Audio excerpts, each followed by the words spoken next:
তিনি চাবি পেয়েছে এবং তিনি অন্ধ, আমি আবারও বলছি তিনি অন্ধ। তিনি কিন্তু চাবি দিয়ে সেই তালা খুলে তিনি তার মসজিদে প্রবেশ করবে। আপনারা দেখতে পাচ্ছেন দর্শক। তার সাক্ষাৎকার নিয়েছি, তার কথা নিয়েছি। আরো অনেক কথা থাকবে যেগুলো আপনারা শুনলে রীতিমতো অবাক হয়ে যাবেন। তিনি মহান আল্লাহ তাআলা রাব্বুল আলামিনকে খুশি করার জন্য দেখেন তিনি আজকে কত সুন্দর একটা উদ্যোগ নিয়েছেন।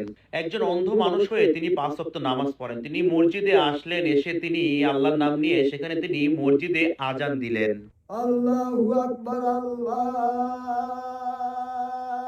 আকবার। একবারও কি ভেবে দেখেছেন ১১৫ বছর বয়সে এসেও তিনি এই বয়সে এসে তিনি আযান দিচ্ছেন কত সুন্দর করে। আবারও বলছি ভিডিওটুকু শেয়ার করে সবাইকে দেখার সুযোগ করে দেন। তিনি ১১৫ বছর বয়সে এসেও তিনি দাঁড়িয়ে, দাঁড়িয়ে নামাজ পড়ছে। সুবহানাল্লাহ, আলহামদুলিল্লাহ। এটা আল্লাহ তাআলার কত বড় একটা নিয়ামত ভাবা যায়। যেখানে ৬০-৭০ বছরের মানুষের মাজা পড়ে যায়। তিনি নামাজ পড়ে তিনি আল্লাহ তাআলার কাছে দোয়া করছেন কত সুন্দর করে দর্শক।